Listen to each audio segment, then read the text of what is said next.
racial, sexual, and religious chauvinism to rabid nationalist fervor are beginning not to work. Business of who I am and whether I'm good or bad or achieving or not, all that's learned along the way. Just a ride. And we can change it anytime we want.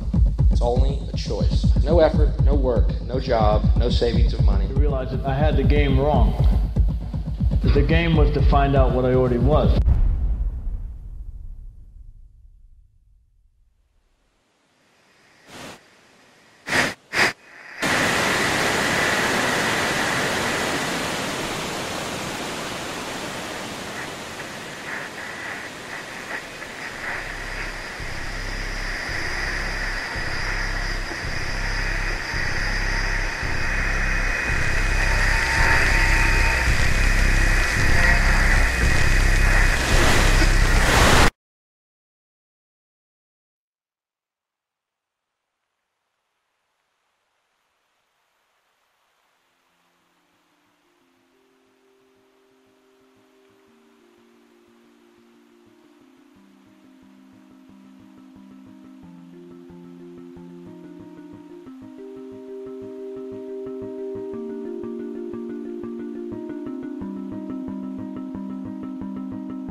We were saying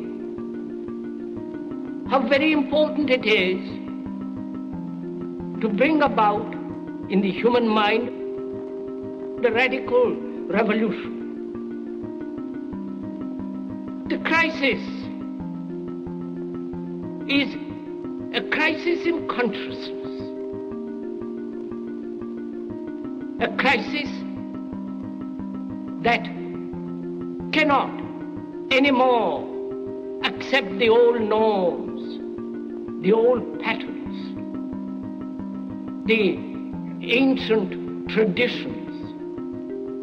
And considering what the world is now, with all the misery, conflict, destructive brutality, aggression, and so on, man is still as he was. He's still brutal, violent, aggressive, acquisitive, competitive, and he has built a society along these lines.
Society today is composed of a series of institutions.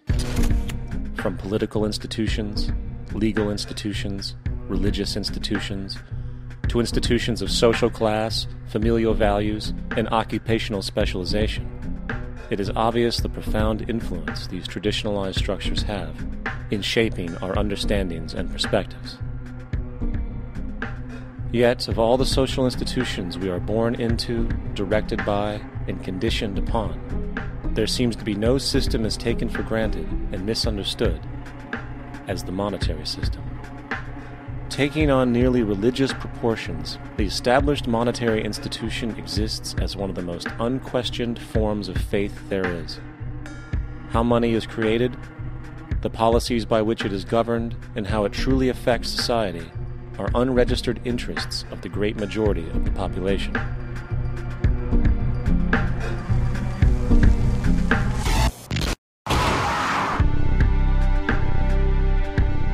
In a world where 1% of the population owns 40% of the planet's wealth, in a world where 34,000 children die every single day from poverty and preventable diseases, and where 50% of the world's population lives on less than $2 a day, one thing is clear: something is very wrong. And whether we are aware of it or not, the lifeblood of all of our established institutions, and thus society itself, is money. Therefore, understanding this institution of monetary policy is critical to understanding why our lives are the way they are. Unfortunately, economics is often viewed with confusion and boredom. Endless streams of financial jargon coupled with intimidating mathematics quickly deters people from attempts at understanding it. However, the fact is, the complexity associated with the financial system is a mere mask, designed to conceal one of the most socially paralyzing structures humanity has ever endured.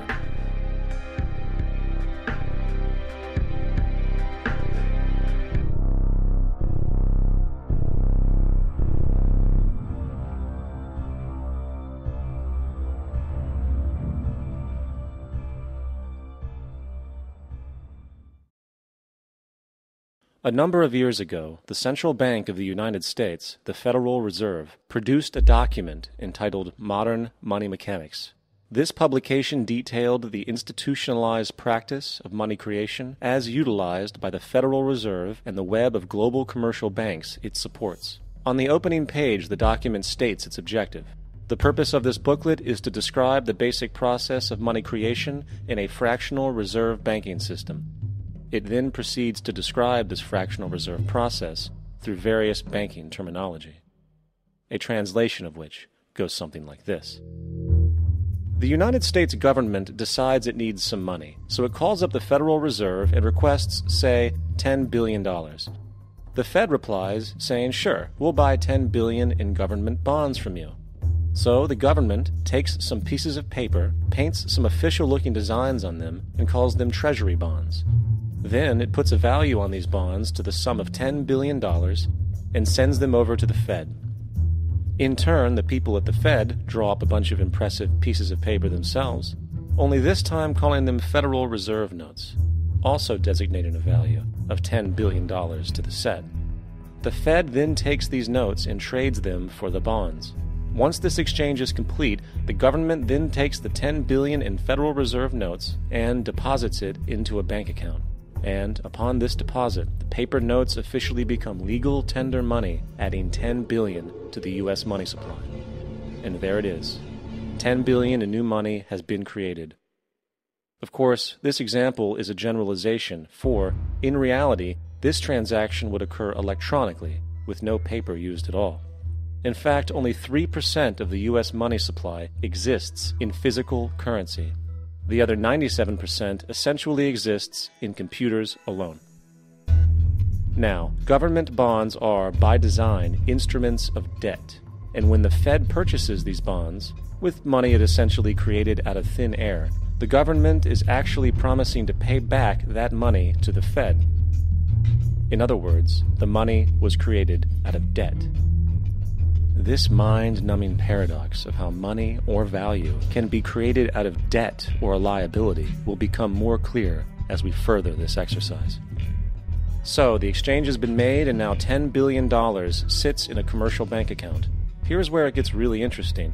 For as based on the fractional reserve practice, that $10 billion deposit instantly becomes part of the bank's reserves, just as all deposits do. And regarding reserve requirements, as stated in Modern Money Mechanics, a bank must maintain legally required reserves equal to a prescribed percentage of its deposits. It then quantifies this by stating, under current regulations, the reserve requirement against most transaction accounts is 10%. This means that with a $10 billion deposit, 10%, or $1 billion, is held as the required reserve, while the other $9 billion is considered an excessive reserve and can be used as the basis for new loans. Now, it is logical to assume that this $9 billion is literally coming out of the existing $10 billion deposit. However, this is actually not the case. What really happens is that the $9 billion is simply created out of thin air on top of the existing $10 billion deposit. This is how the money supply is expanded. As stated in modern money mechanics, of course they, the banks, do not really pay out loans from the money they receive as deposits. If they did this, no additional money would be created. What they do when they make loans is to accept promissory notes, loan contracts, in exchange for credits, money, to the borrower's transaction accounts. In other words, the $9 billion can be created out of nothing simply because there is a demand for such a loan and that there is a $10 billion deposit to satisfy the reserve requirements. Now, let's assume that somebody walks into this bank and borrows the newly available $9 billion. They will then most likely take that money and deposit it into their own bank account. The process then repeats, for that deposit becomes part of the bank's reserves. 10% is isolated, and in turn 90% of the $9 billion, or $8.1 billion, is now available as newly created money for more loans.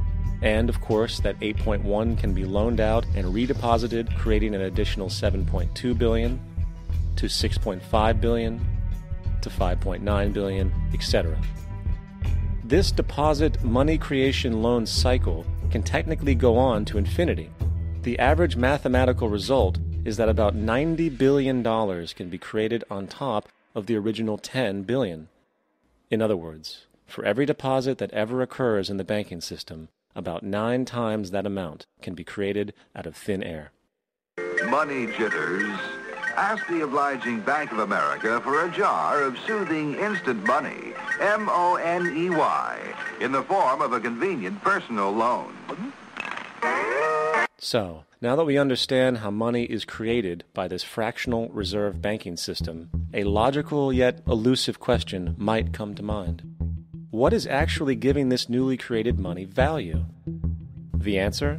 The money that already exists. The new money essentially steals value from the existing money supply. For the total pool of money is being increased irrespective to demand for goods and services. And as supply and demand finds equilibrium, prices rise, diminishing the purchasing power of each individual dollar. This is generally referred to as inflation, and inflation is essentially a hidden tax on the public. What is the advice that you generally get? And that is inflate the currency. They don't say debase the currency. They don't say devalue the currency. They don't say cheat the people who are saved. They say lower the interest rates. The real deception is when we distort the value of money. When we create money out of thin air, we have no savings, and yet there's so-called capital. So my question boils down to this. How in the world can we expect to solve the problems of inflation, that is, the increase in the supply of money, with more inflation? Of course, it can't. The fractional reserve system of monetary expansion is inherently inflationary. For the act of expanding the money supply, without there being a proportional expansion of goods and services in the economy, will always debase a currency. In fact, a quick glance at the historical values of the US dollar versus the money supply reflects this point definitively, for the inverse relationship is obvious. $1 in 1913 required $21.60 in 2007 to match value. That is a 96% devaluation since the Federal Reserve came into existence. Now, if this reality of inherent and perpetual inflation seems absurd and economically self-defeating, hold that thought, for absurdity is an understatement in regard to how our financial system really operates. For in our financial system, money is debt. And debt is money.